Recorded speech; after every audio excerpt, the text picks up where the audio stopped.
চিজগুলো হয়ে গেছে, এখন নামিয়ে নেব। আসসালামু আলাইকুম বন্ধুরা, ইজি বাংলা রেসিপিতে সবাইকে স্বাগতম জানাই। আজকে আমি মাত্র 2টি ডিম আর আস্ত আলু দিয়ে একটি মজার রেসিপি শেয়ার করব। এজন্য ভিডিওটা না টেনে সম্পূর্ণ ভিডিওটা দেখুন। আমি আলুগুলো আগে থেকে ছিলিয়ে নেব। আলুগুলো আগে থেকে ছিলে নিলে পরে আর ছেলার কোনো ঝামেলা হয় না।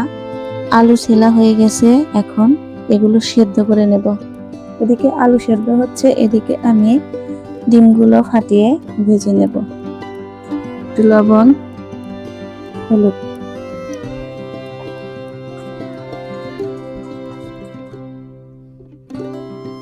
এখন ভালোভাবে মিক্সড করে নেব।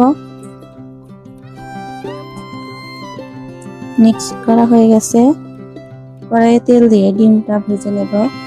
তেল গরম হয়ে গেছে, এখন ডিম দিয়ে দেব। একটু ঢাকনা দিয়ে ঢেকে দেব।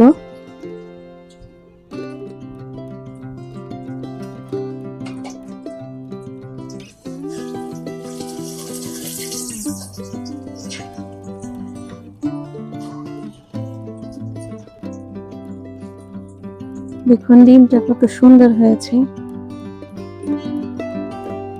ডিমগুলো এখন আমি পিস পিস করে কেটে নেব। আপনারা চাইলে পিসগুলো বড় করতে পারেন, আবার ছোট করতে পারেন।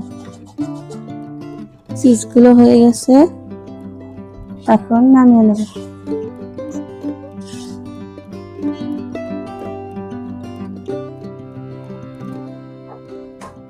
আমি এর ভিতরে জিরা দিয়ে ভেজে নেব। ভাজা জিরার গুঁড়ো দিলে ফ্লেভারটা ভালো আসে। এখন আমি কড়াইয়ে তেল দিয়ে সিদ্ধ করা আলুগুলো ভেজে নিব।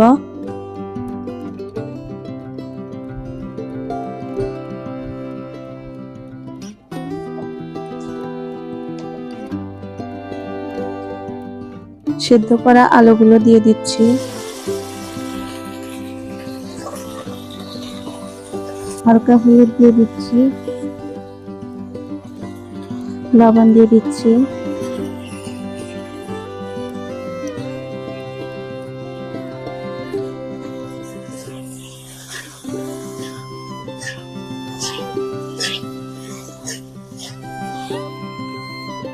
এভাবে আলু ভেজে রান্না করলে দিনের থেকে আলুর টেস্ট হবে।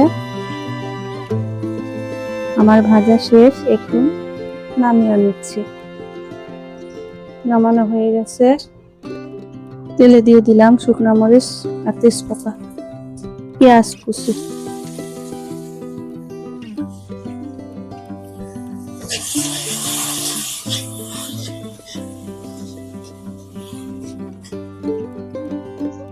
পেঁয়াজগুলো লাল হয়ে গেছে, এখন দেব কালো জিরা,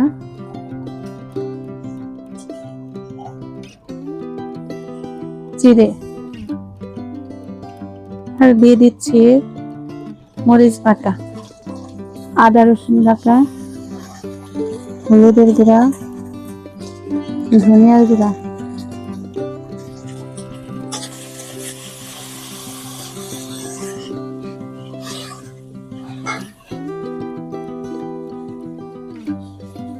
হলুদের গুঁড়া, একটুখানি পানি দিয়ে দেব।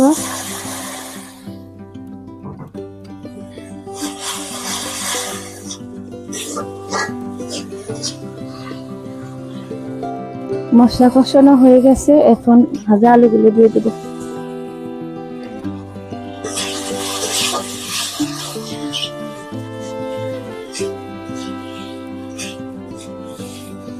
এখন পরিমাণ মতো ঝোল দিয়ে দেব। আমি আগে হালকা লবণ অ্যাড করেছিলাম, তাই আবার একটু লবণ অ্যাড করে দেব। এখন 10 মিনিটের জন্য ঢাকনা দিয়ে ঢেকে দিলাম। অর্ধেক জাল হয়ে গেছে, এখন ভাজা ডিমগুলো দিয়ে দেব। মশলা বাটা দিয়ে দিচ্ছি, রান্না প্রায় শেষের দিকে, তাই আমি ভেজে রাখা জিরা বাটাটা দিয়ে দেব।